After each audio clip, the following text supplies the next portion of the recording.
I want to welcome all of you to our weekly session of critical issues confronting China. We are so fortunate today to have with us, coming from Singapore, through the technology of Zoom, one of the greatest China historians, Wang Gungwu. He has a long relation with us here in Cambridge. John Fairbank discovered him way back in the 1960s when he was writing Chinese World Order. And somebody recommended this very bright young scholar who had gotten his PhD in London School of Economics, who was writing on the Ming and the relation with Southeast Asia. So John Fairbank brought this very young scholar into his very early volume on the Chinese World Order by Wang Gungwu. Wang Gungwu has a very unusual background. He grew up in Ipoh, Malaysia.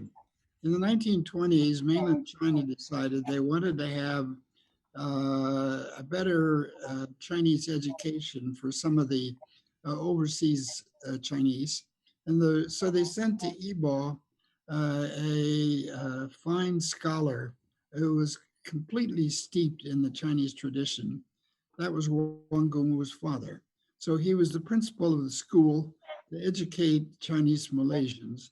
And Gungwu had the privilege of being tutored by his father at a very young age and having a depth of a classical Chinese education that was way before any of us in the West could have such a comparable education. And then when he finished that, after a few years later, he went to Zhang University. That was the university that later became Nanjing University. And it was a place just at the end of the Civil War when a lot of the bright young people who later became leaders in mainland China and Taiwan were studying at the same time as Gungwu. And then after that, Gungwu went to London where he got his PhD. And he's had an extraordinarily distinguished career. And then he just a day or two ago in Singapore accepted the celebration of the new book, which is here is my home is home. Did this with his long wife for over 60 years, Margaret, who unfortunately just passed away shortly before the book came out. So just a couple of nights ago, Gungwu in Singapore was celebrated by all the people who appreciated what he had done. He's, and not only his home where we are, but everybody wanted him. He spent 18 years in Australia and became the director of the Research School of Pacific and Asian Studies in Australia, and they want to claim him. Of course, England wants to claim him. We would love to claim him in the United States.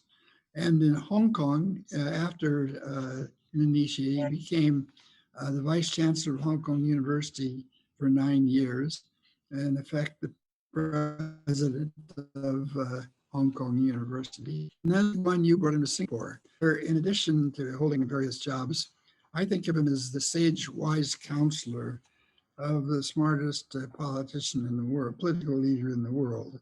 And that's a position that Wang Gungwu held.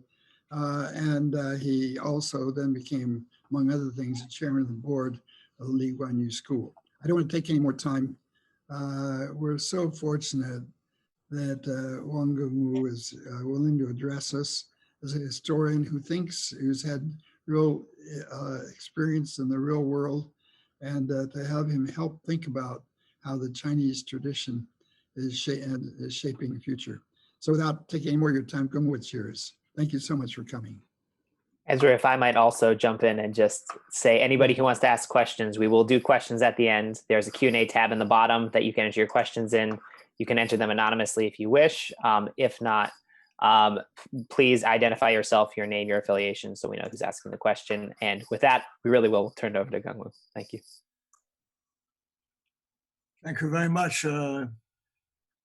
Israel is concentrated on my past, studying the classics and Chinese literature from my father. But I have to start with one small point, and that my father was not interested in history and paid no attention to history. So my history education is actually very much a product of a British colonial university, University of Malaya in Singapore. And after that in London and SOAS. And then ever since then, I worked in history departments, which are really of the West Anglo-American tradition, you might say, certainly the British Commonwealth tradition of history departments. So my history training is very much more conventional, more like the history training that most American or European students would have got. So I came to history the wrong way around, so to speak, not from within China, within my father's kind of framework. Although he, of course, teaching the classics and literature, there's always something about history, but he never taught me what the Chinese thought about history or what they really did with their history.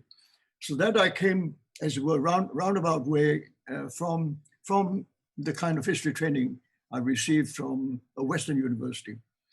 So so for me, learning about Chinese history was a kind of voyage of discovery. I was discovering what it was like to think in Chinese historical terms, which was sort of very different from what I was trained to look at. At least that's how I found it. I found it strange. It took a while for me to grasp it, but there were certain obvious things. Why I want to start with that is because what I mean by political heritage is very much the heritage of the historical state in China, how the politics of power, wealth, of defense, war, empires, all that rooted in their Chinese view of what the past might mean. And there are interesting differences which I discovered for myself. I don't know that they are necessarily the key to it, but this is how I see it. So when I talk about political heritage, I have to go back to my own historical experience of discovering how the Chinese start with certain different premises about the past, which were different from mine. To begin with, for example, we are accustomed to, we take for granted the linear nature of history. Certainly the idea of a distant past, an ancient or a medieval or modern and contemporary, all these are modern terms. And we have a time span in that which suggests that things move from distant past gradually towards us, and each step of the way is meaningful, that those events that are nearer to us must be more important than those that are further away. And that's what I mean by my understanding of a linear approach to history. When I learned about the Chinese cyclical view of dynastic history and so on, I found it strange, but I tried to understand what it meant for the Chinese. And of course, it's very obvious that they do not think in linear terms at all. It doesn't terribly matter how distant the period is. To them, what's important is that what is there to learn from the history? The moral lesson, the political lesson, probably even more important than the moral lesson. How does a state flourish? How does it survive when they're attacked? And how it can rise again after having fallen. And these are the lessons that are much more important to them. And they look upon that each period of history could, as it were, stand by itself and be treated as equidistant from our own times. And it depends on what lesson you want to learn. What is it about that past that might become useful to you or meaningful to you and help you deal with the present? And therefore, the linear part did not interest them a great deal. They were, in fact, when I heard the Chinese historians talk in terms the Han and the Tang or the Song and the Ming, very often as if they were equidistant from us. It really took me a while to grasp what that could mean to the way they thought about their heritage. And so it's in that context that I came to the idea that dealing with the past is so crucial to the nature of the Chinese state and the way it dealt with its problems internally and externally. I mean, the fact was, internally, it was very much a continental civilization. The state was developed in the central part of a great river valley system, very distant from the sea and very far away also from the deserts and the steppes of Central Asia. So somewhere in between, in these great river valleys, especially the Yellow River, this civilization began. And it took on the neighboring areas, mainly those which are still very much related, very dependent on agriculture, what they call the zone areas of those great river valleys, and increasingly different from the steppe lands and the kind of nomadic life and the husbandry of the Central Asia and North Asian plains. So from the beginning, their past was couched in those terms. A continental power of great wealth and developing high standards of literacy and moral values and ideas of the state and the relationship between the state and its citizens, its people. All that was conceived entirely in that framework. And the enemies outside were people who were nomadic, freely roaming the great steppe lands and plains and deserts of Central and North Asia, but constantly threatening to the agricultural area. And this was cyclical. It was always happening. It happened again and again, back and forth. Sometimes the steppe lands won and invaded China and took over. Other times, the agricultural peasantry, as it were, pushed back with the state organizing its own powerful defenses and so on.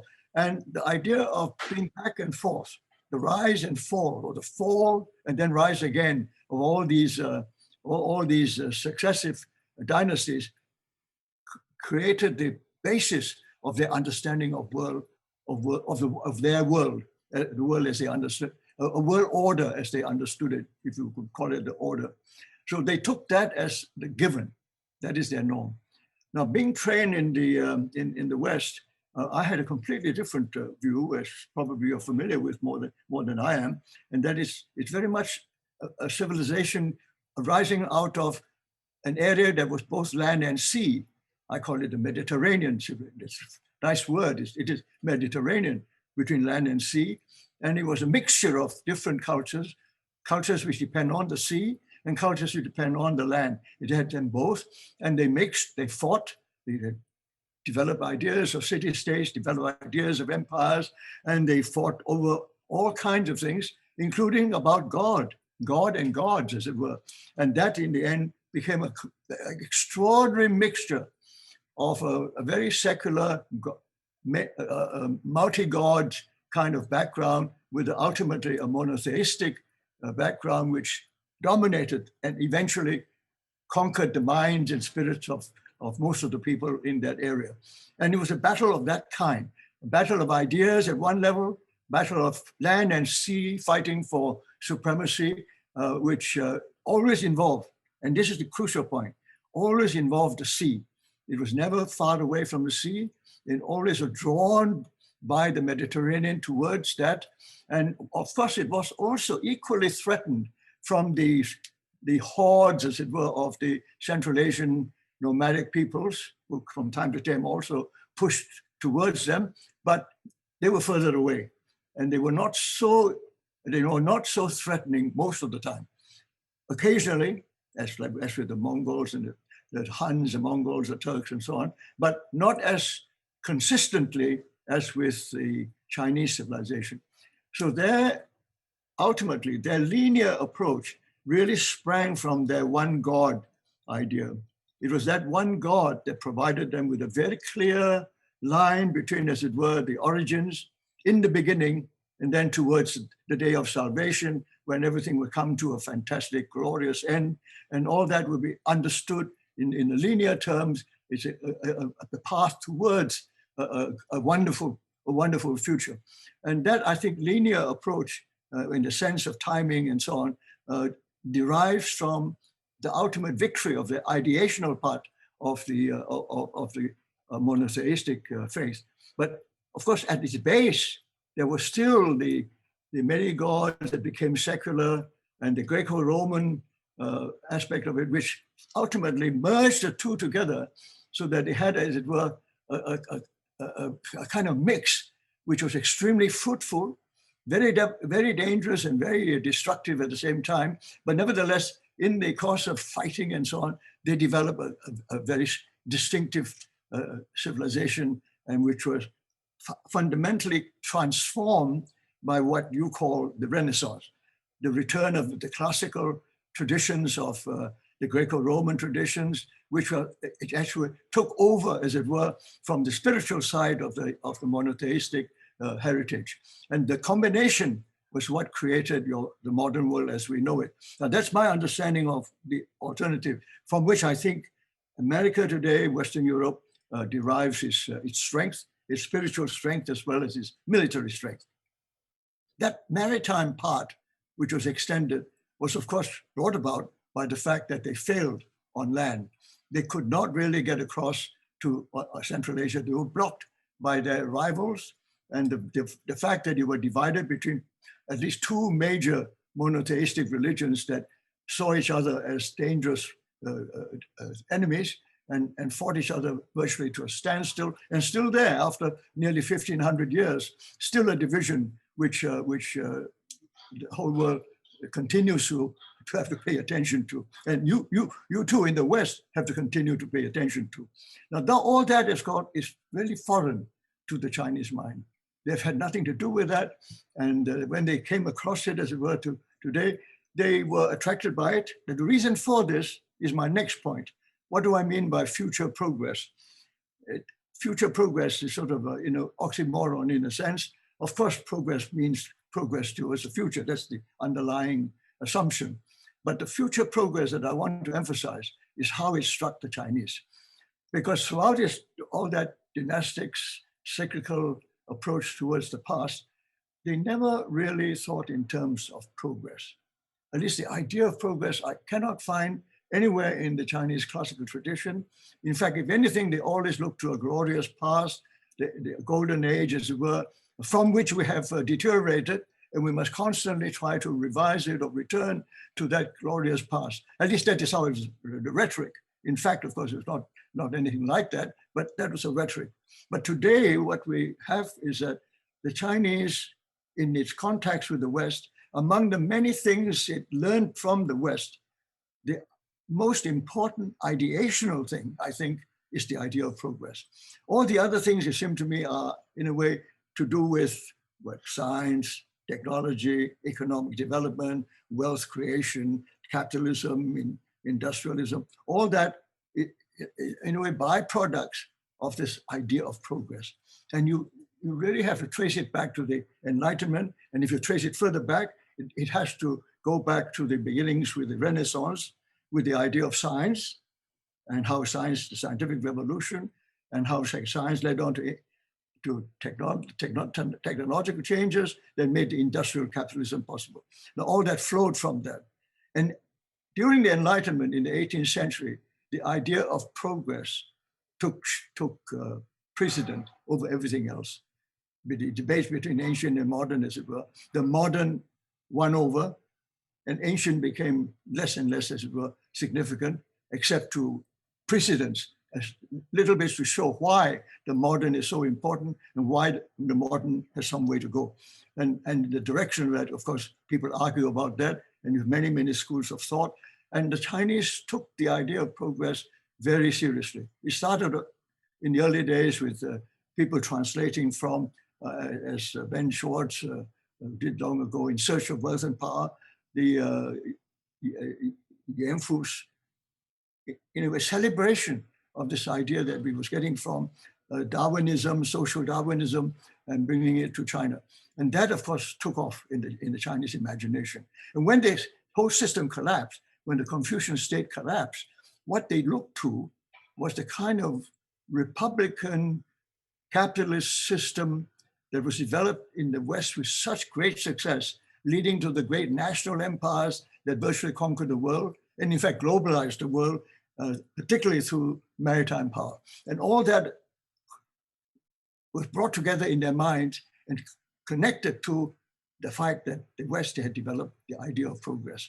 So the idea of progress, I think, caught their imagination, and in fact, right across the board. In fact, I think most Chinese, especially those who have gone to modern schools, had any education at all, would have been very much attracted to this idea and actually firmly believe that this is the future. So I call it future progress to underline the fact they link this idea of progress, which is material progress, of course, which can be measured, which can be seen, quantified, and so on, as their future. And this is why I have suggested in my latest book on China Reconnects, why they have actually brought back the sage that they have decided, the sage that would not take the place, but complement the sage of Confucius, that they still recognize, they do not deny that, they still recognize, but they link Karl Marx as the sage of progress, because it was Karl Marx who, in their terms, scientifically developed the idea of progress as a clear set of stages, which are very clear, marks out, draws out the road, the path towards the future. That future may be utopian or otherwise, that doesn't terribly matter. The fact is that the future now is what it means. The past then takes a different shape and meaning for the Chinese mind. Why they have also not only not discarded the past, but actually turn around to say, maybe the past is not that irrelevant after all. The past may not have understood the idea of progress, but the past provided them with a stable, a sense of security, a sense of continuity, and a sense that you may succeed and fail, you may fall, but you will rise again. And this can happen again and again, provided you believe that you can rise again. The fall is never forever. We're not like those ancient civilizations that once fallen belong to museums and thereafter can be forgotten, written about with great pleasure and enjoyment, but not relevant to the present. China's past is different. It is alive, it is meaningful to us, and we have much to learn from it.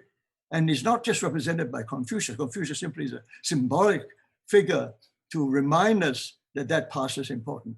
That past actually comes from the way it records the experiences of all the various centralized bureaucratic states that have survived, fallen, and risen again at least 4 times in the last 2,000 years. And in that context,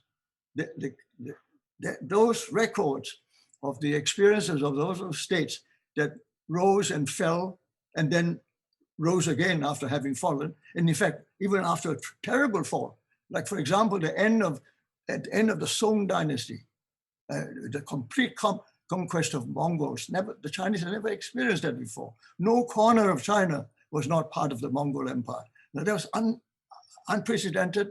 They didn't know how to explain that. Of course, what they did was, ultimately, they couldn't explain it, but they simply incorporated Yuan history into that dynastic system and to enable them to fit into the continuities that they understood and would provide them with a sense of security about how the past is always meaningful to, has always been meaningful to them and will continue to be meaningful to them.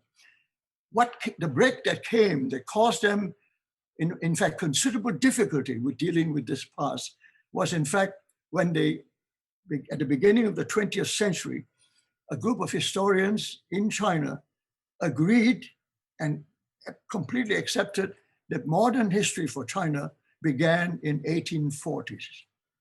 Began with the Opium War, the opening of China to the West. That decision, I can't find out exactly who started it all and how it got fixed, but it was fixed by the May 4th movement. It was already generally accepted, and certainly in the 1920s and 30s, when the rivalry between the nationalists and the communists turned into a civil war, both sides completely agreed, among the historians on both sides, completely agreed that modern history began in the 1840s. And that was fine, because having accepted that, they started to rewrite their history accordingly. Then you have 中国近代史, you have modern history of China, and all starting about 1840s, thereabouts. And that went quite well. They were fitted in into when the nationalists fell and the Anglo-American historiographical tradition, Western historiographical tradition was abandoned, and they turned to Marxist, Leninist, Stalinist historiography, and they rewrote history again in a different sort of framework. When they did that, they still maintained that modern history began in the 1840s. They may blur it a little bit about where capitalism began, and included parts of, as it were, the 18th century in their explanation, but ultimately they were accepting that modern history began in 1840s.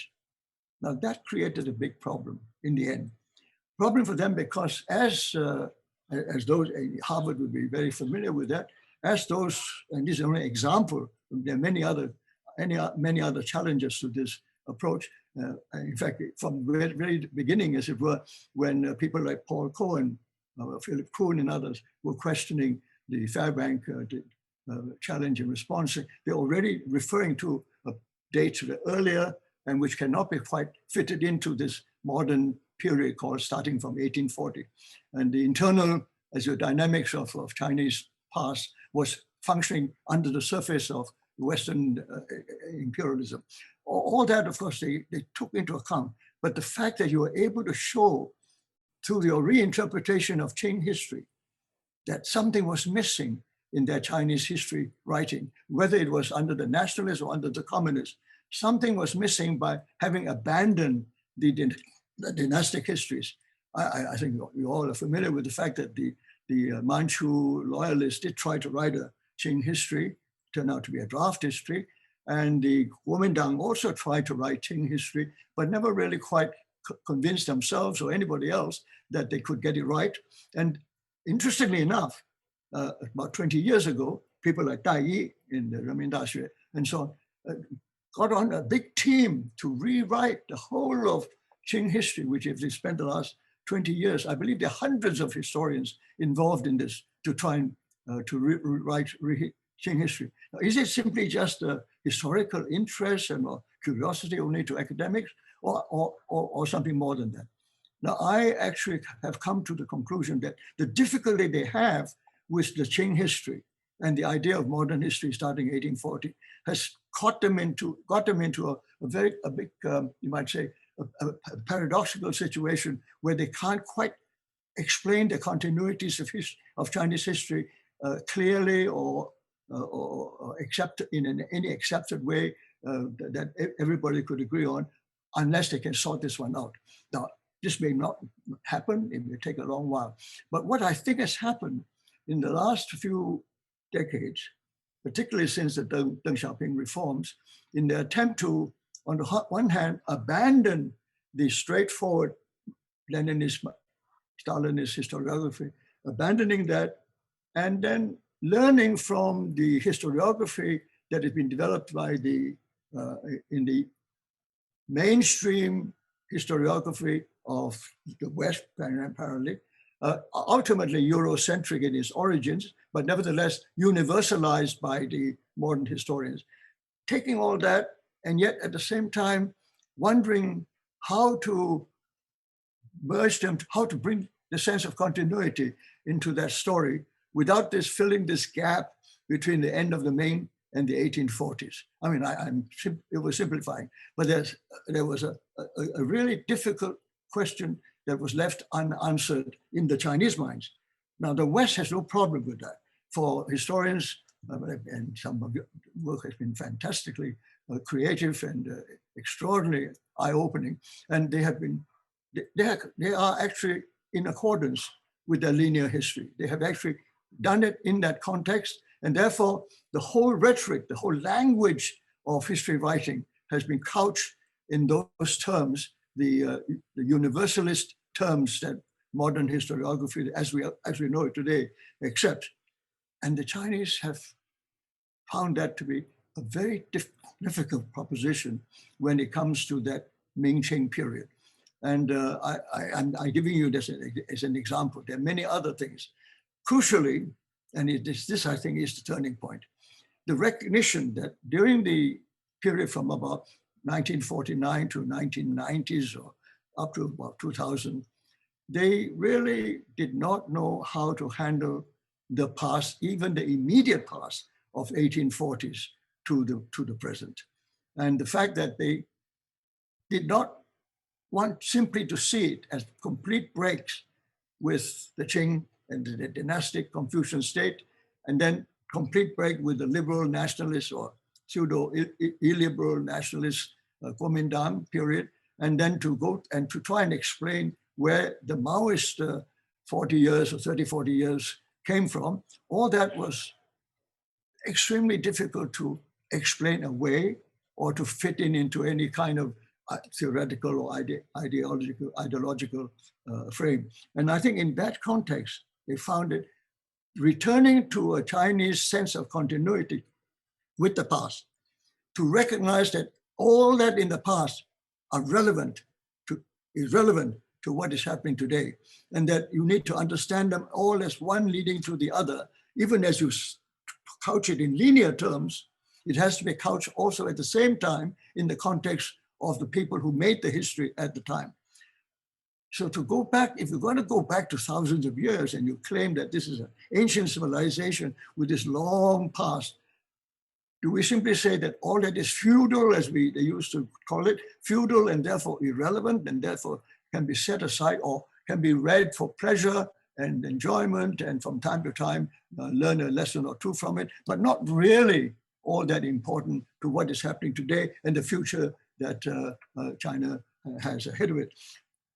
If you do that, something is missing. That's I believe, how most the Chinese have been feeling all this while. And you can see that in those, even some of those contemporary political scientists in China, when they're talking about the politics, the state in China today, or about international relations, how often they go back to look at the warring states, look at the beginnings of the Qin Han period, and go back because they find themselves unable to explain a lot of things that are happening in China without referring to all those developments in the past, from which they still feel there are lessons for the Chinese people today.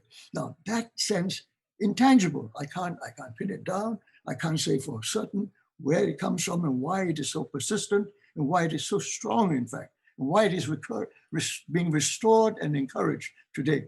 And I don't think it's only nationalism, it's more than that.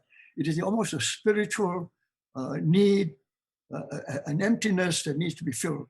I got this sense from the fact that at the end of Mao Zedong's period, when he had succeeded in turning away from the past, at least openly, destroying everything from the past, the literati traditions, all the Confucian temples and all the historical remains of the past, to try and have a fresh start and be continuously revolutionary.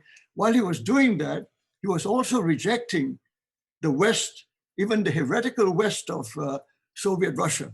They're not just rejecting the liberal bourgeoisie capitalist West, they're also rejecting the heterodox or the heretical Soviet West. And having done that, if you reject your own past, the immediate past of the Soviet period, and then the earlier past of the liberal nationalist or capitalist period, or bourgeoisie period, what have you got left? And I think this left at the beginning of the Deng Xiaoping reforms, left the historians as they came out of their sheds and their hideouts and tried to write their history again. And when they turned to the West to try and catch up with the historical writings that had been making progress over the last few decades, as they cut up with the social sciences and all the other things that have added and enriched the historical field and generally made historiography much more sophisticated. As they're learning all that, they realize that they cannot do away with the long historical past. They have to use that to try and understand where they're coming from, and what sense of direction would they have about the future. Again, I'm simplifying in the brief period, few minutes I have, that I would simply say that this is where the political heritage and the idea of progress or future progress, underlying the future part, is coming together in order to make the whole story of China meaningful. In fact, to try and define what is China. I mean, a question which many of you are familiar with, and this is not a question only in the West, it is now very seriously argued in China. All this, of course, has created a new sense of the past. If you don't know enough about the past, what do you know about China? What is China? And in fact, for Chinese, the word China doesn't actually exist or is very meaningful. I remember having a great deal of trouble trying to translate the word China into Chinese. I mean, there are so many ways you can do that. And among the most, of course, common today is 中国, but that is probably the most misleading of all. I mean, 中国has got so many layers of meaning that I have difficulty myself being sure what I mean by 中国 at any one point. And certainly one thing is quite clear. If you use the modern rhetoric of universal history as take a mainstream history, then 中国 today, or 中国人 today, meaning a Chinese, must be from the borders of a country or nation, define the United Nations as a nation, with the borders of China, of the People's Republic of China. Unless you belong to the People's Republic of China, you really are not 中国. And indeed, politically, as you can see in the debates between Liang An and Taiwan historians and historians in China, they have problems with the word 中国, 一中. These are similar sort of background to it. So even with translating as 中国, and that's so new. I mean, I was actually, when I was learning about modern Chinese history, I was so struck by the fact that we used the word 中国 really for the first time right at the end of the 19th century, and largely because of influence from Japanese historiography of China, that we finally brought to the fore books which have titled 中国 something. And for example, one of the first things that caught my mind, and a book that influenced me a great deal, was Liu Yizheng's 中国文明史, and there were 3 volumes of it. And then you call it Chinese civilization. 中国文明史 is not the 史 of all those dynasties or how they went up and down, because each dynasty had its own emphasis and different stresses on different parts of what was glorious. But now it's called 中国文明史 with a continuity from way back to Xia Shangzhou down to the present. And I remember the word 中国, that was when it caught my attention. 中国 applied all the way back. It's always been 中国. And that sort of raised a question mark in my mind. And I confess, I've been sort of swinging back and forth of whether or not to use, when and where to use 中国 when I mean China. So that illustrates some of the problems that some of the dilemmas that modern Chinese face. But to come back to finalize just the last few minutes, just to say that this idea of the heritage, I emphasize the political heritage because that's where the state, the history of that state, and how that dominates the minds of all the thinkers and the literate people of China remains a very powerful factor today. And how it is linked to the future, because it's to them the most brilliant idea of that there should be progress. And there's no question of a golden age. Things will be better in the future than in the past has caught the imagination of every Chinese. And the fact that science and technology, material progress as measured in wealth, and ultimately through wealth to power, all that is all linked together with the idea of progress, makes it even more important. It isn't just a brilliant idea, it is a reality that we must aim for. That progress must be ensured so that China will always be better than it is today. And to be better than it is today is something that is worthwhile at all costs. Now, what really is a crucial part is that when you believe in that idea of progress, how do you deal with the past? And this is, I think, what is now engaging a lot of Chinese writers, thinkers in China today. And they want to enable the people of China, and of course the Chinese state already assumes that to be a desirable goal, but to enable the people of China to reimagine the whole of China contained, or at least explained in terms of this continuity from this, what I call the deep-rooted past, and reconnect it with a new world order in which there will be progress. But this progress is not a fixed thing. Incidentally, this is also another thing which I think is important to bear in mind.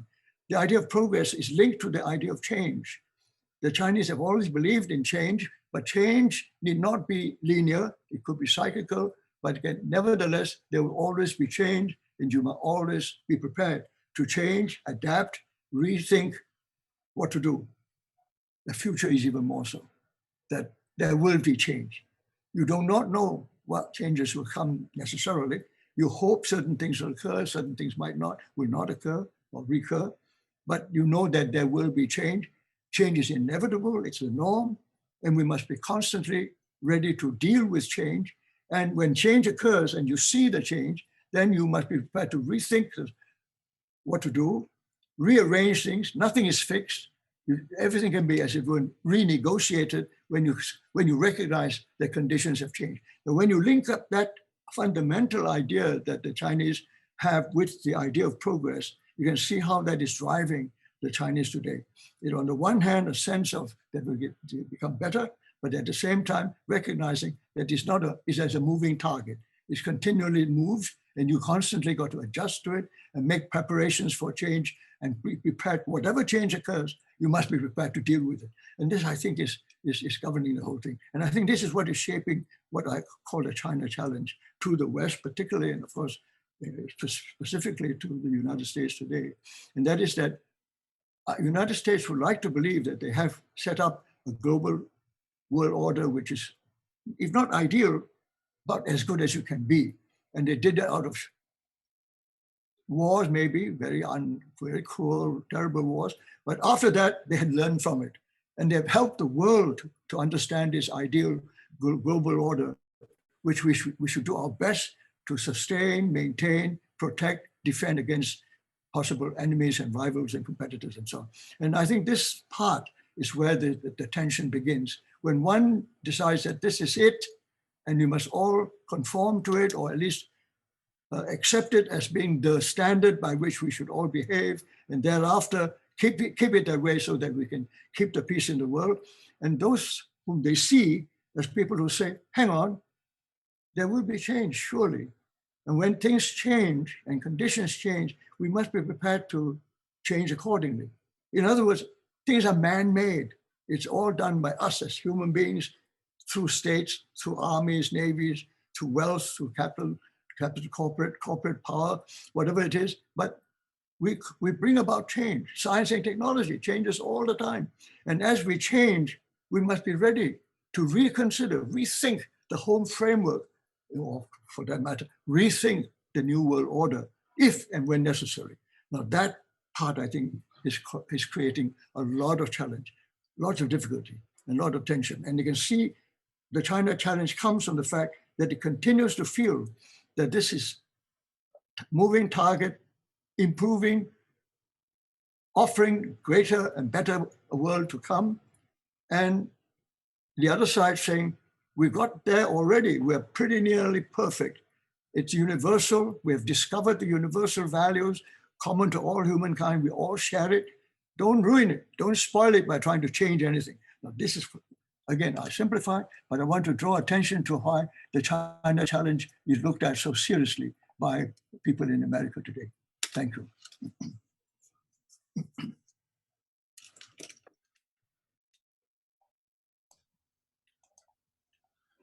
Gungwu, thank you for that wonderfully broad, deep analysis. One of the things, of course, that we Westerners now worry about is that the Chinese are thinking about progress. And the question that a lot of Westerners are wrestling with is, does progress mean that the Chinese progress surpasses that of progress of the West? And I wonder if you have any thoughts about when the Chinese now thinking of progress, Obviously, progress China is progressing, and match China's progress for the rest of the world. I think there are obvious differences. The idea of progress may not be the same, but what is even more striking is that the way of achieving it could be very, very different indeed. And this is where the political heritage comes in. I mean, I didn't want to go into that for the West. The political heritage of the West includes being immersed in the idea of city-states with freedoms for citizens, citizenry, that civilization is urban, that it has political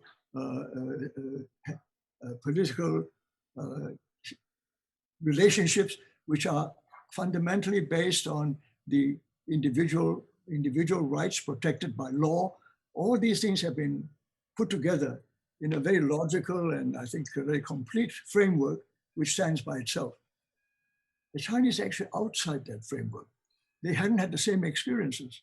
Their experiences are just the opposite. If anything, they see their experiences in terms of being unified, having a strong state which can keep the place together against the marauding enemies, constantly threatening this civilization.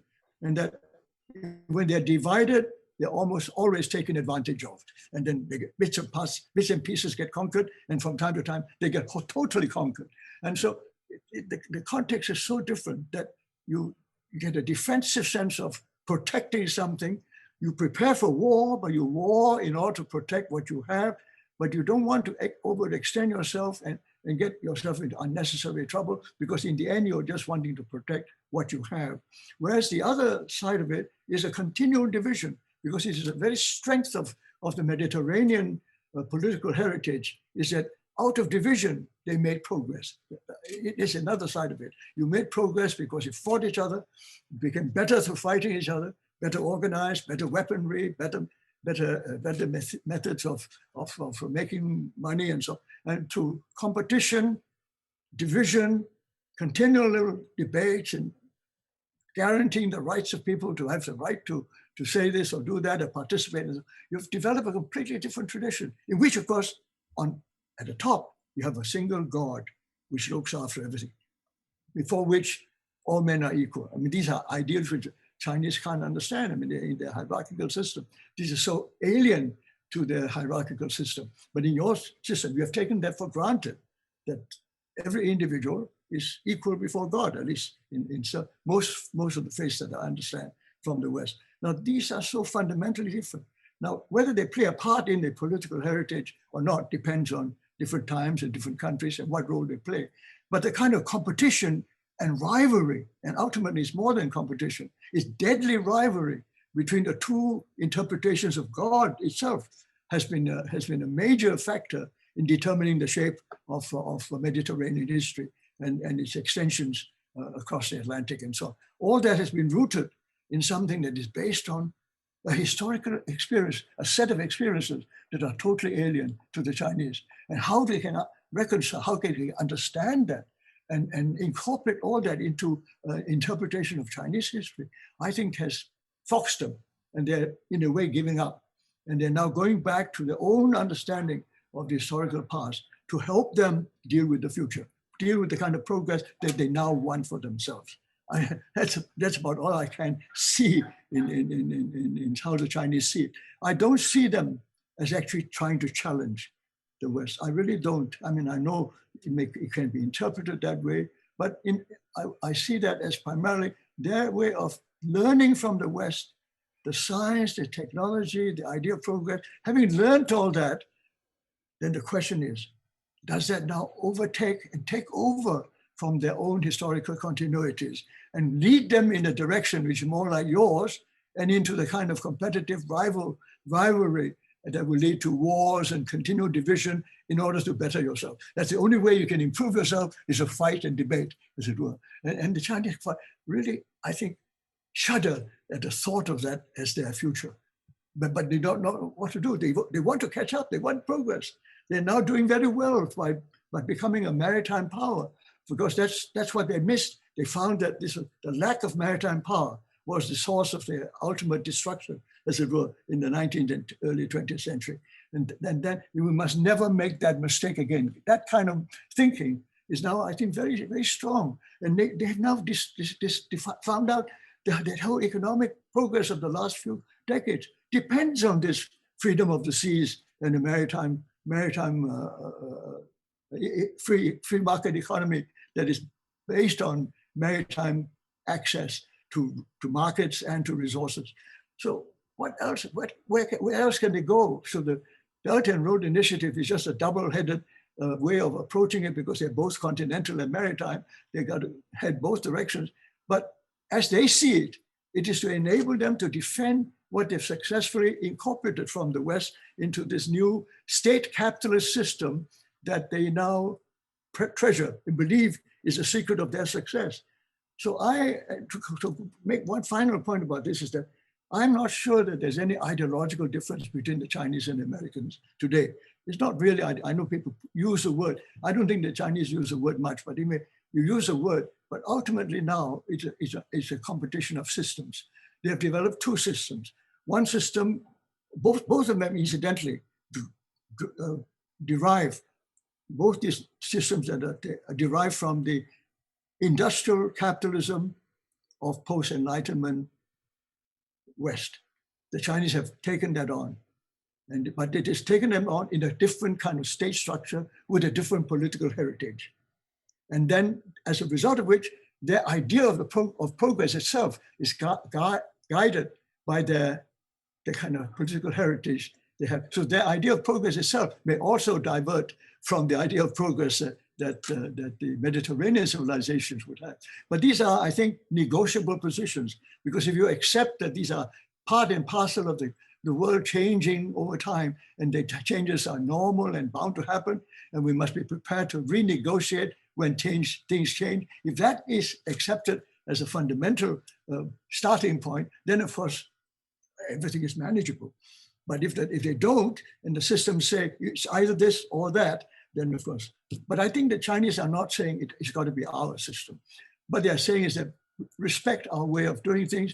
We understand the new global order it has to be capitalistic with some socialist goal in the sense of sharing, being fair, being equitable in some abstract way. But actually, they're no more equitable than any country, other capitalist country that I know. So given that fact, they're not all that enthused about the ideological aspects of it at all.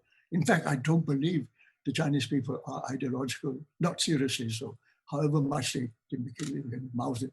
Ultimately, they are more interested in the system that protects them, defends them, and will make them more wealthy and more powerful in the end. You have attracted today our best modern historians. And so I would like to call on each of them to make a comment, and then if they would like to ask a question. We have Mike Tony from Ming, we have Mark Elliott from the Qing, and we have Bill Kirby from the Republican period. So we'll go in chronological order. Mike, your comment, and if you want to raise some questions. We can't hear you. I can't hear you. Okay. Is he unmuted? Mark, is he unmuted? How about now? Okay, okay. All right, sorry about that. I think we were both hitting unmute simultaneously. Professor Wang Gungwu, thank you so much for such a thought-provoking talk. It's such an honor to host you here at Harvard. We wish we could do it in person, but this we'll have to do. Ezra left out, I think, one minor detail in your biography, and so it falls to me to wish you a belated happy birthday. You have already outlived Confucius by 18 years, so we don't know what Confucius would say he was doing at 90, but I think it's a good bet that he would say at 90, he would say Wang Gungwu was doing a good job. I dare not add anything to what Confucius said. it felt a little bit like a return to the past, looking at the lack of gender diversity on the screen. But I see that our interim director Winnie Yip has now joined us. It reminds us we need to try hard on this issue. So it's my job. It falls to me to I suppose pose a question about the Ming. But you only actually mentioned the Ming in 2 sentences, if I'm not mistaken. So I'm going to ask a slightly different question.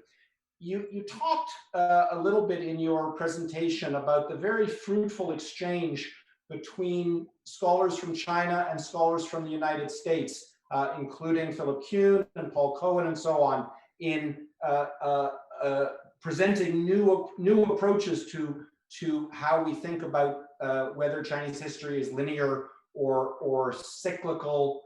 In a piece that you published a few days ago, you used the term pluralist sinology. And I think that really describes what you were talking about today. I'm frankly very worried, and I think a lot of us here today are very worried that we may be moving away from a pluralist sinology towards what we might call a decoupled sinology, simply by virtue, not as an intellectual move, but simply by virtue of larger political shifts.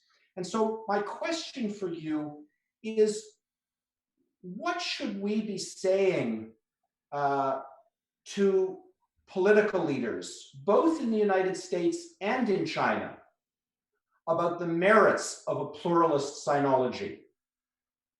It's easy for political leaders in both countries to see the benefits of a decoupled sinology, where the different scholars in the 2 countries serve the political agendas of the leadership.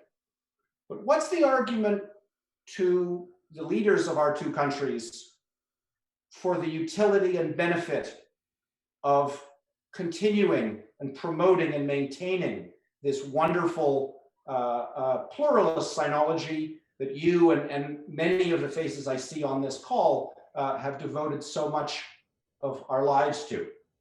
Thank you. Thanks for that's a very good question indeed. Actually, you use the word decoupled. I've hesitated to use it. The reason for why I hesitated is because I believe that nobody actually wants a decoupled sinology or decoupled history. In fact, the Chinese actually accepted that there is a universal history. By the beginning of the 20th century, they were very much thinking along those lines. If you look at all the historians throughout the 20th century, whether they were nationalists, bourgeoisie, or Stalinist, Maoist, they all accepted there's one history. They may not agree about how that history is explained or understood, but they accepted that there's only one history for all of us, and that the only argument was, and I think that's very old, whether it's Eurocentric or Sinocentric, there's that argument. But it was never decoupled. It was simply an argument about what your starting point, how you look at that history. But there was no need to decouple it. And the decoupling actually comes from, I would say, power differences, power rivalries. It's not among the historians, nor even among the political leaders in their own normal thinking. But when they talk about decoupling between 2 rival systems and the future and the threats to one another, if you put it in those terms, then the word decoupling, of course, comes out. It's like the trade war is what I think led to us to use the term decoupling more and more, and the decoupling of technologies and what that would mean to all of us. But I think you're right to say that there is now use of the idea of decoupling in history, which is, I think, interesting. And it comes really from the most obvious differences right at the beginning. I remember as a young student, one of the books that influenced me a great deal when I was starting off was Rupert Emerson's book, From Empire to Nation. It's a political scientist book, it's not a history. But what he described was when all these empires were decolonizing and all the empires, as were the the nationalists, imperialists went home, the rest of us became nations. And 150 nations came out of the dozen or so empires of the previous century. So suddenly we are now a world of nations. And in fact, the whole ideal, the post-war ideal was there will be a family of nations, all equal, like individuals, equal before the eyes of God. It's that kind of ideal. We obviously untrue, but nevertheless as an ideal, as a system of a way of legal protection of the small and the weak nations, very welcome to all the small ones. The big ones, of course, not so happy, so they had some reserve powers and so on. But you can see that the empire to nation stage was a crucial stage. And this is what I think is worrying the Chinese. Because what happened was, as you know, the Chinese Republic of China in 1912 inherited the Qing Empire. And the reasons for that are very complex. I won't go into that. But it was something that was necessary because nobody would recognize Sun Yat-sen's Nanjing government because it didn't control the whole empire. Whereas all the embassies in Beijing would recognize the Qing emperor, and hence its handover to Yuan Shikai that allowed the abdication to occur so that it was legitimately seen internationally as legitimately handed over Qing power to the Republic of China. Now, having done that, you have now created a Republic of China that is given a border. This set of border, not totally accepted, as you know, the Mongols immediately broke away, and I think the Tibetans assumed they were different, but nevertheless, internationally, the map of Qing, the Qing map was adopted as a map of the Republic of China, and this is now a sovereign nation in the international language, as well as in the eyes of the Chinese. They're a sovereign nation. This is one state. But ever since then, from day one, Mongolia and Japanese and Russian ambitions in Manchuria, Russian ambitions in Turkestan, Anglo-Russian rivalries and the great game over Tibet, as well as Xinjiang, all that immediately made this idea of a sovereign nation state called the Republic of China a big question mark, already challenged from the beginning. But nevertheless, all that time, every nation, including the United Nations, recognized the borders of China, never questioned it. But all that time, without stop, there were efforts to undermine it. It started with the Japanese in Manchuria, with obvious ones. The Russians were all over the place in the Tsarists, and even the communists, when they abandoned the idea for a little while, before long they were intervening in exactly the similar sort of way. And the British passed on the tradition to the Indians to take on the responsibility of Tibet, and that has created a series of problems down to the present. So you can see from the beginning, the Chinese were never free from the idea that this transition from empire to nation did not apply to China. That somehow, Republic of China was the empire of China. And this, I think, is a threat on China all the time. So even the question of Taiwan is actually seen in that larger context. Because in 1945, Taiwan was put part of that sovereign state. Again, recognized by everybody till 1971, until the PRC became part of the United Nations and Taiwan was kept separate and no longer. But even then, internationally, all the countries that recognize the People's Republic of China, except that the borders of China include Taiwan, with a few exceptions. Now, all these are, the Chinese say, what do we mean? What does it mean? We say we are a sovereign state with a border internationally accepted, and yet all that time, every effort is made to try and undermine it and undo it, unravel it, as it were, and carve it up again. And this is something that has been a threat from day one, or I say from 1912 down to the present. I don't think the Chinese can get around it. And to them, this is because that single universal history, which is Eurocentric, has rewritten the whole of history in terms of empires and nations for the modern times. And everything has got to fit into, if you're not an empire anymore, you must be a nation state. If your nation state still looks like an empire, something is wrong, we must break it up. Now, if that is the logic and regarded as legitimate logic to change the conditions on the ground, the Chinese must feel terribly threatened all the time. And it's Taiwan is an obvious case because this is a singularly distinctive case, but they're all related. And to the Chinese say, this will never end. And the way it is building up today, even more so, every moment of the day, the thread is on.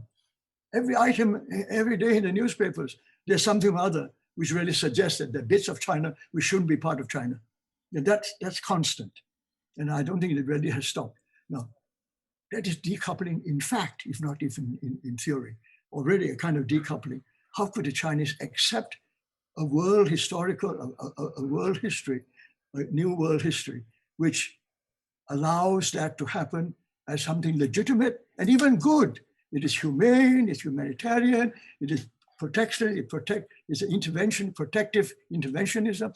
All that becomes justified in legal terms, international law terms, and all this, it simply increases the pressure on the Chinese to say, something is wrong. How can we go on like that?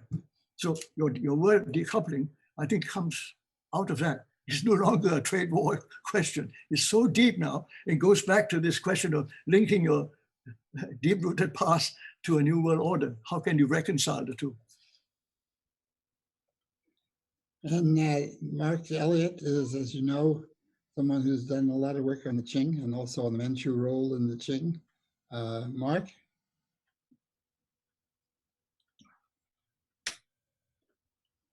Thank you, Ezra. And Professor Wang, it's good to see you. Thank you again so much for joining us this morning or this evening, depending on where you are.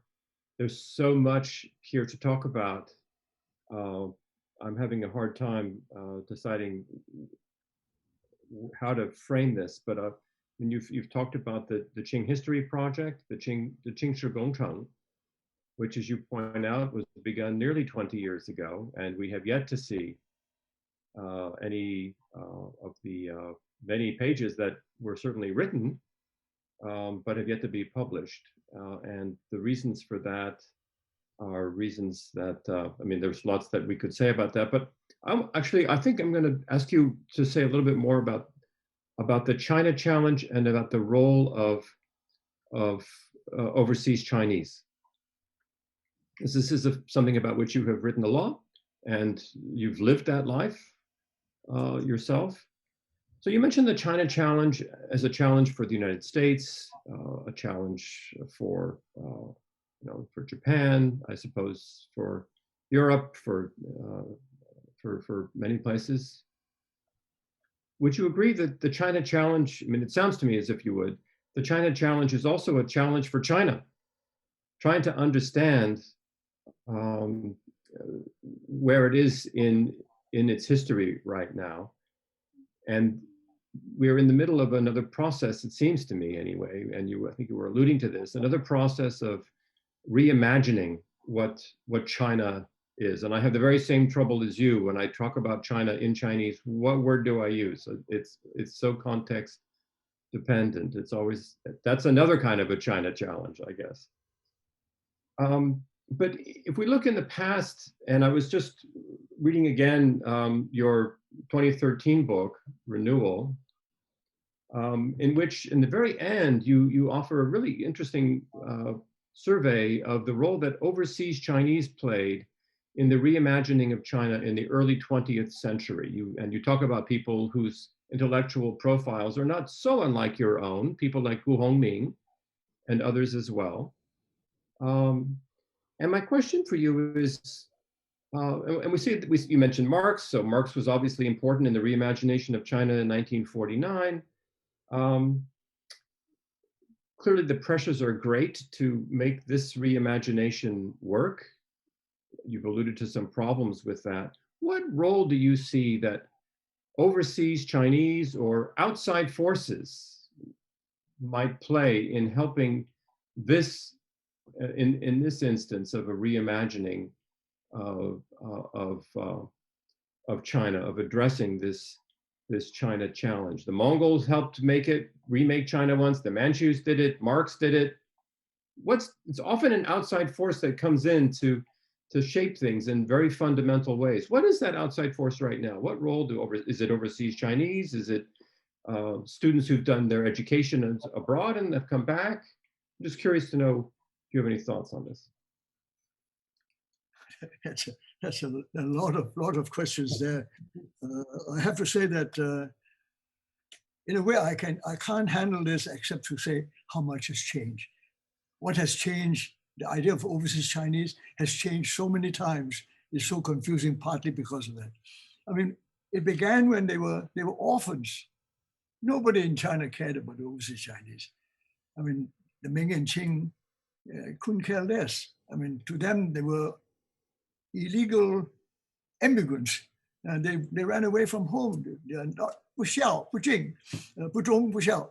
So why do you care about them? Whatever happened to them, they get killed or intermarry, get absorbed and assimilated by others. What does it matter to us? We got plenty of people anyway. We won't miss them. I think that for a long time, that was it. And it was not until then, again, interesting now, this comes back to the ultimate challenge for the Chinese is that it had to be something from outside. I mean, when the Chinese were asked about when the Chinese got massacred in Manila or when they were massacred in Java and Batavia, the Chinese emperor basically said, well, you know, too bad, you know, regret, sorry to hear that, but so what's it going to do with us, kind of thing. That's what it was. And yet it was in the 19th century, with the opening of China, and then suddenly swarms of Chinese went up, largely encouraged by the external forces, as labor, as as coolies, as entrepreneurs, as gold rush adventurers, all directions, and they were all sailing no longer in Chinese junks in great danger. They were traveling in good Western ships. The British steamers were taking them all over the world, and not only British, others, and traveling in much better, safer conditions. But they went everywhere, and the Chinese didn't know what to do to begin with. At the beginning, the question arose: this is not proper. They challenged it, but in the end, they recognized that. They discovered, I think there was a very famous report, I think, I've forgotten which ambassador it was, a minister to Britain passed to Singapore and the Malay states and reported that these guys are rich. They are entrepreneurs, and in Indonesia, in Batavia and in Manila, they're pretty rich, they got money. And the Chinese are very poor. And these guys should be asked to invest in China. And they are also many of them are very modern. They understood about modern capitalism. They knew about finance. They knew about investments. And they understood the Western styles of doing things, knew a lot about Western law. They should be encouraged to help us develop China, in their hometowns at least. And then, of course, the opening of the treaty ports brought many of them back. Some of the famous shops, as you remember, the shopping malls in Shanghai were created by a bunch of Australian Chinese. And I forgot, suddenly can't remember, Sincere Company, those companies. And there were lots of them, to Hong Kong, to the treaty ports, they were coming back. And they were showing how not only had the money and the skills, they also had tremendous entrepreneurship, tremendous networks out there. And the Qing government paid attention. They started to send out consul generals and establish connections. And the Chinese, of course, welcomed them, because at that time, there was no clear idea of what is nationality. I mean, that is why this word nation is a real distraction for all of us, because it really is a post-1945 creature. Before that, all the nations were all in Western Europe, and there were only a small number of them. But now after 1945, it became a global thing, and the whole world is struggling to decide to find out what it means, what the responsibilities of each nation is, and how each nation should deal with each other. And applying this international law invented after the Congress of Vienna to apply to everybody has actually confused people more than helped, because people are just trying to learn, how does it work for us? Since we only started after 1945, how does it work for us? And in any case, many of the principles of international law were based on Christian civilization. It was actually defined as such because it was among Christian nations. And non-Christian nations were actually only reluctantly accepted in the 20th century as being part of the international system with the League of Nations, thanks to America with the League of Nations and then the United Nations. So this is also very new. So the idea of overseas Chinese, what were they? I mean, theoretically, they were stateless. They didn't belong to anywhere. The Qing government never recognized them officially, not until 1893, where the ban was lifted and it was officially recognized that they were Chinese citizens of some kind. And it was not until 1909 that the law was passed in China, that this jus sanguinis law, which said anybody born of a Chinese father, not even mother, a Chinese father was a Chinese. And that's as late as 1909. So what do we mean by overseas Chinese? There's no such concept. The beginnings of it, that's why some people trace it to Sun Yat-sen. It's linked up with the beginning of Chinese nationalism, that Sun Yat-sen needed help. And when Xing Zhonghui in Hawaii, I mean, we are all Chinese. And you overseas Chinese, you're just Chinese. And therefore we have the right to fight for our cause, for the Chinese cause, and throw out the damn Manchus, and that's the kind of language they use, which are very popular among the Southerners, Fujian and Guangdong people particularly. Many of them were, unfortunately, suffered under the Qing. They probably would have suffered under the Ming, but they've forgotten that. But they suffered under the Qing, and they remembered that. And it was this damn Manchus, we got to get rid of them. So Sun Yat-sen made a lot of headway. Kang Yu-wei, when he fell off, he made a lot of headway among the Chinese.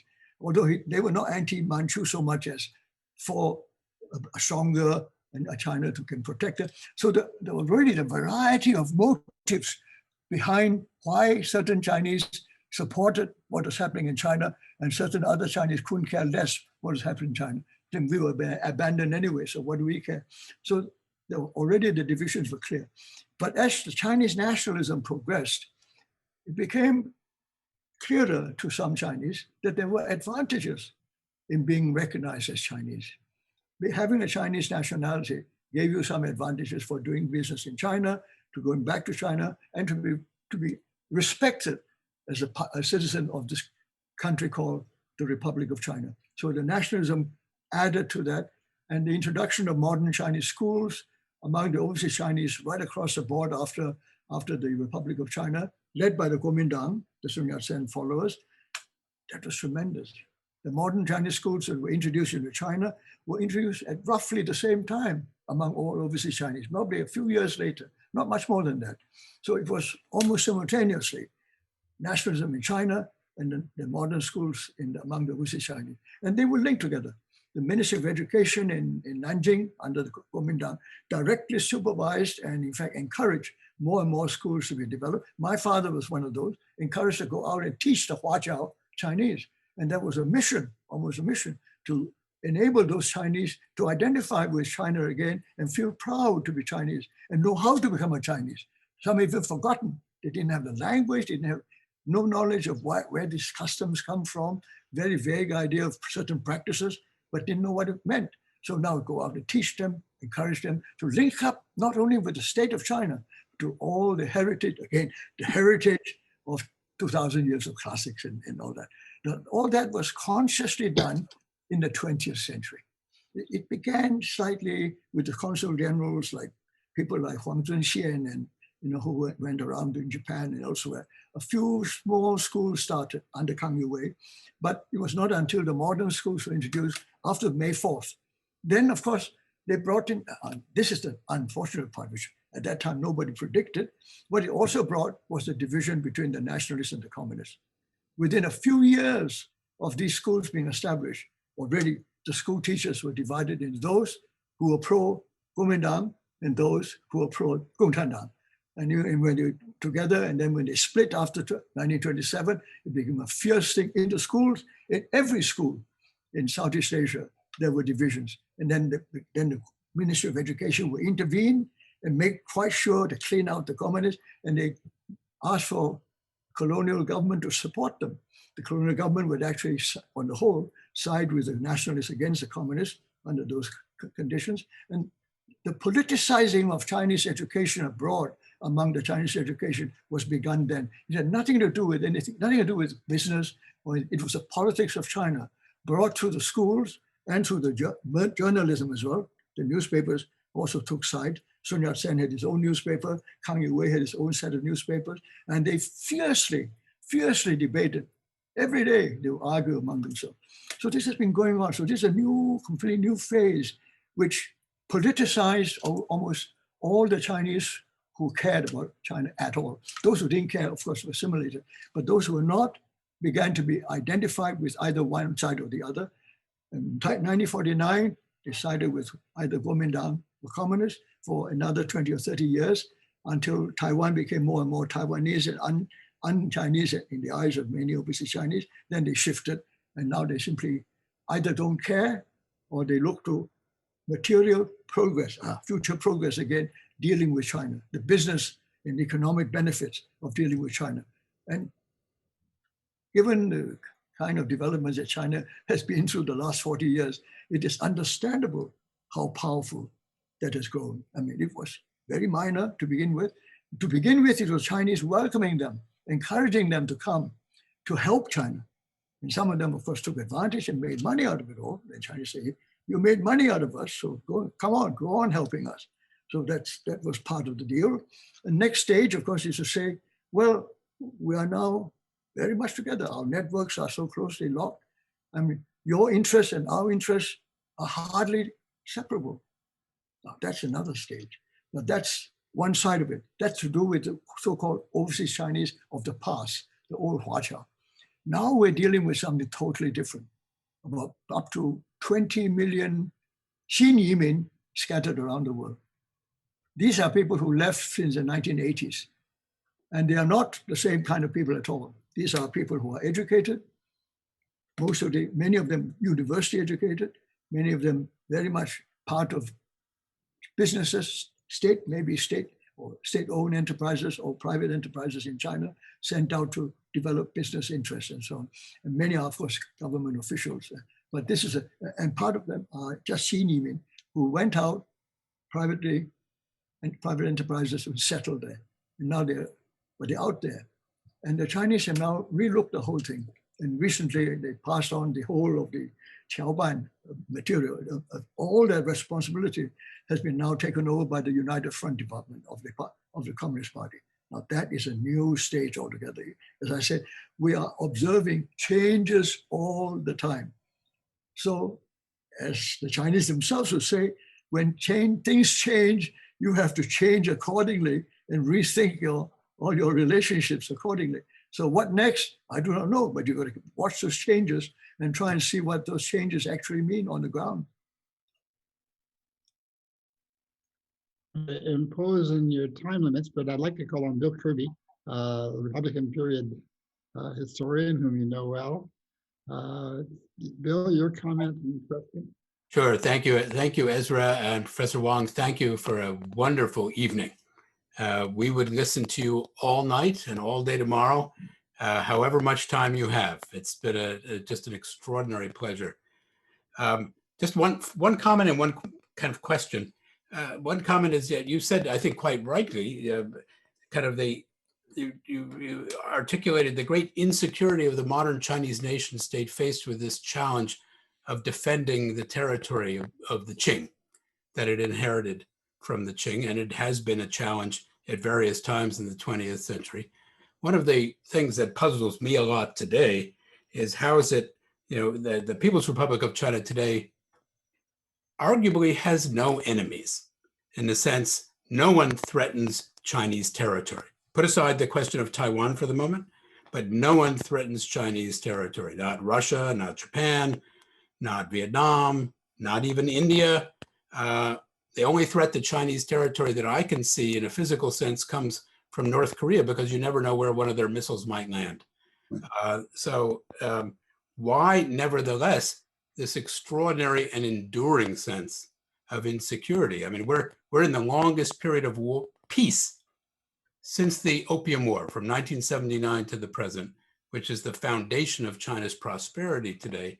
And yet this pervasive sense of insecurity. That's just a puzzle to me. But, I just wanted to ask you in some sense on the question of the the ideas that you articulated in their modern transformation, thinking of the roles of scholars and modern universities, another part of your life. You know, I think it was Professor Zhang Tingfu, chairman of the history department at Tsinghua University, who really invented the idea of Jindaishe. And Jindaishe is a concept, modern history, that comes from an interpretation of modern China's foreign relations. And he wrote what is still today arguably one of the best books in the history of modern China's foreign relations. And Did he invent the term? I think he's the first to use it in a way that would be adopted broadly, certainly by historians, because it's the first general survey of modern Chinese history. And he was, of course, the teacher of some of our my teacher anyway, John Fairbank, at Tsinghua University, where Fairbank learned his Chinese history. So it's maybe no accident that Fairbank too took on this chronological division of Chinese history. But I just want to ask you, you're not only a great historian, of course, but you are the very model of a modern scholar official. You were president of Hong Kong University for a decade, one of the world's great universities, but a university also was an heir to multiple historical traditions. That university, when you were president, had a department of history, and it also had another department of Chinese history, who almost never met together. Really quite an interesting place. I remember visiting it in those days. How did your experience at HKU help to shape your understanding of the articulation of these modern historical issues? And second, how do you see Hong Kong today in the context of the issues that you have laid out in this wonderful lecture? The question, of course, came from somebody who's had administrative experience in university administration. So you understand the issue. Yeah. So thank you so much for your talk again. It's a very good question that has some small historical footnote behind it. The University of Hong Kong started as very much like a colonial university. It didn't call itself that, but that's what it was.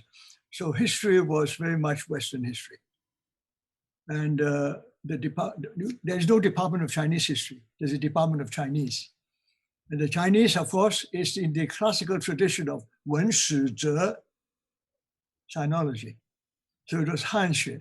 In fact, I think one of the earliest people they got to head the Department of Chinese was himself a Juren, who almost became a Jinshi. But the Jinshi exam, he missed out when the examinations ended. But it was a very Li something, Li Shiren, I think. He was a Juren, very, very well-known Guangdong scholar, but in the absolutely great tradition of Wen Shi Zhe. And the department was founded that way. In fact, I think the first European to head it was Drake, who came from Qilu Daxue in Shandong. And he was also very much a sinologist in the tradition of people like Homer Dobbs and that generation. And Chen Yingke, for example, Chen Yingxue, he was very much seen that way. A sinologist with Western understanding of Western sinology as well, very much traditional Wen Shi Zhe. You can't call him just a historian. He's everything. So that's the tradition that the Department of Chinese started with and remained very proud of.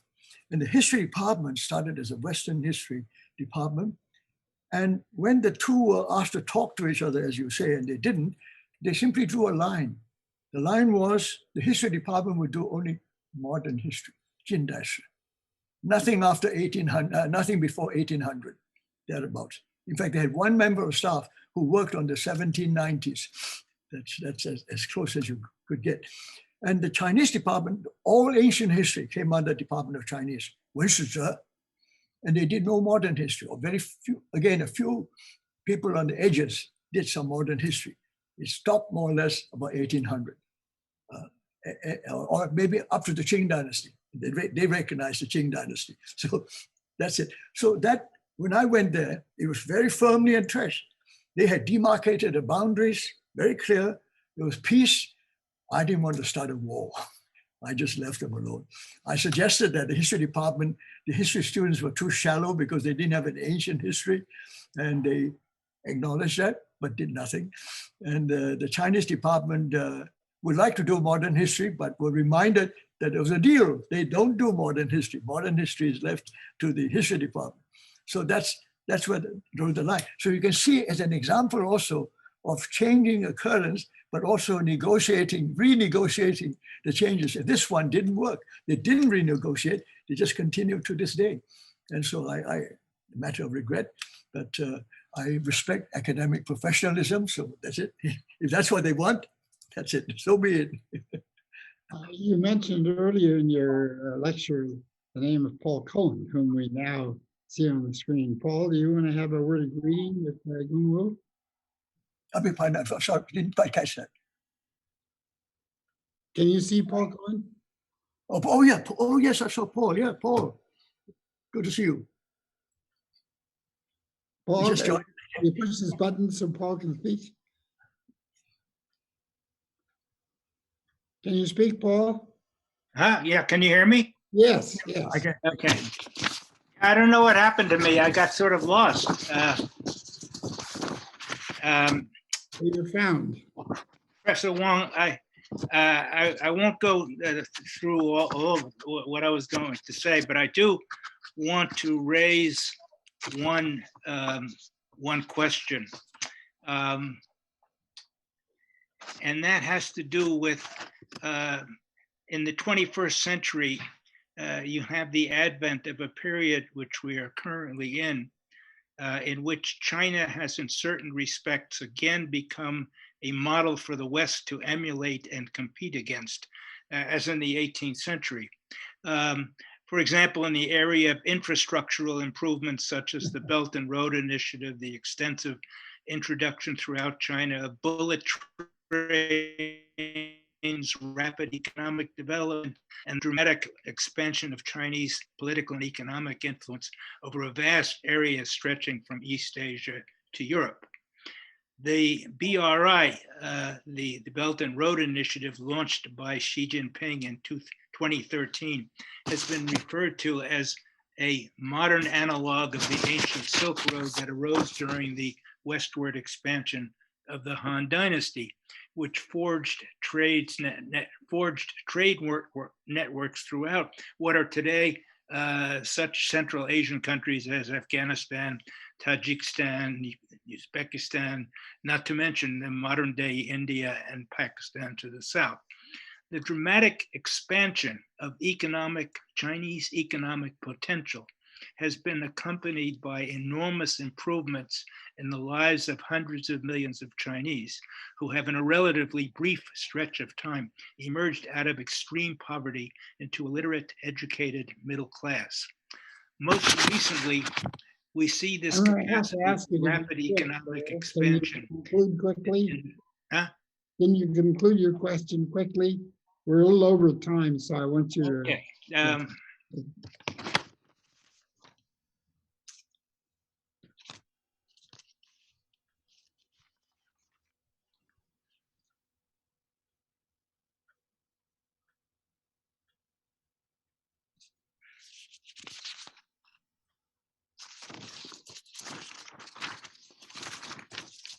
What has emerged in the past century and more is a new world order. To the extent that this trend continues to develop, one interesting question arises.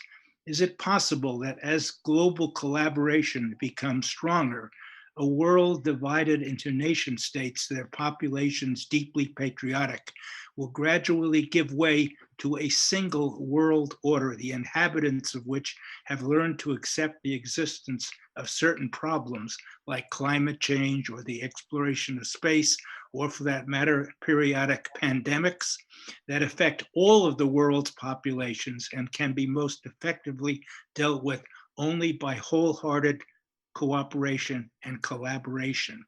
That's the question that I would like to pose to you, Professor Wang. How would you estimate the chances of such a new world order coming into existence?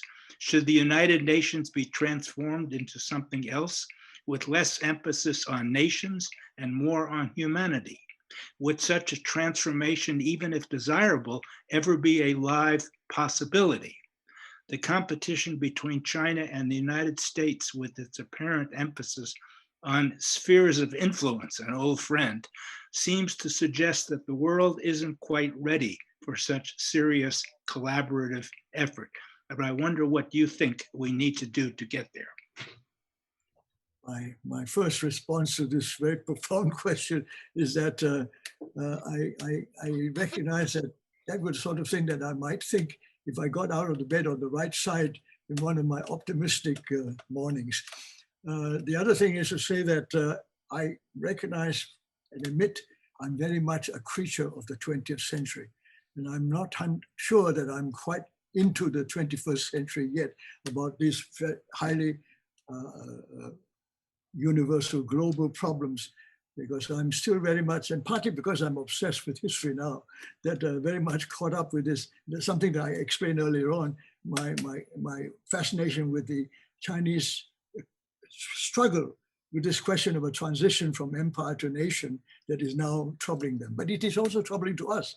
I mean, in my part of the world now, where I am at the moment, where Malaya and Malaysia, Singapore, and all these countries have been struggling with their borders and trying to make nations out of a mixture of people who do not know what it means to be a nation, or really are trying to use the Western definition and fit it in somehow.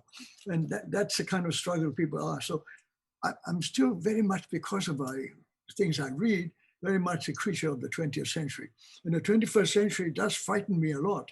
And not because I have no hope about the kind of things that you're talking about, another ideal world that we need to have, but because I just feel that there are certain, the pace of change of various things are not, they don't seem to me anyway coordinated in any way.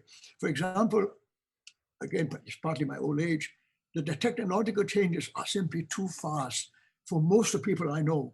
I mean, most people I know are really foxed what to do, what is going on. I'm just a technical, every day something is happening that we don't know much about. We've been told, do this, they tell us which buttons to push and so on. But basically we're just doing that. It's like the way as a child of the 20th century, the way I learned about a car, I have no idea how a car works. All I know is how to drive it. And I'm taught how to drive it to get a license. That's all I'm taught. And after that, that's what I do with my car. But actually, because it is still at a pace that I can manage, I've learned to understand it. But the technological change of the 21st century are at a pace that I have just not a clue how things are, how fast things are changing. And I hear my grandchildren talk about things which I have no idea what they're talking about. And to them, they're taking it quite naturally. So I wish them luck, but I'm not the person to try and understand that. I frankly have given up. That pace is not my pace. And I'm actually much more comfortable with the 20th century than the 21st. Well, we're very lucky. And the book you wrote is Home is Where We Are. And we like to think of you, now that we have Zoom, that this is one of your homes too.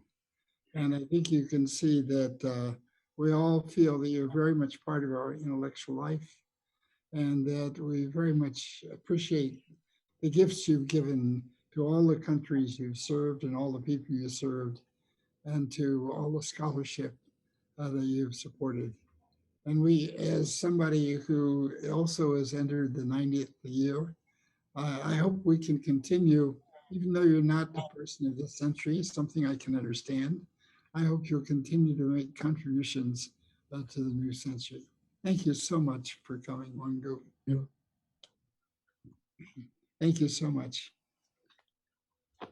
Okay, thank you all for coming. We kept you almost a half hour beyond our usual time. Thank you so much. Okay. Bye, bye. Bye-bye, bye-bye. Bye-bye.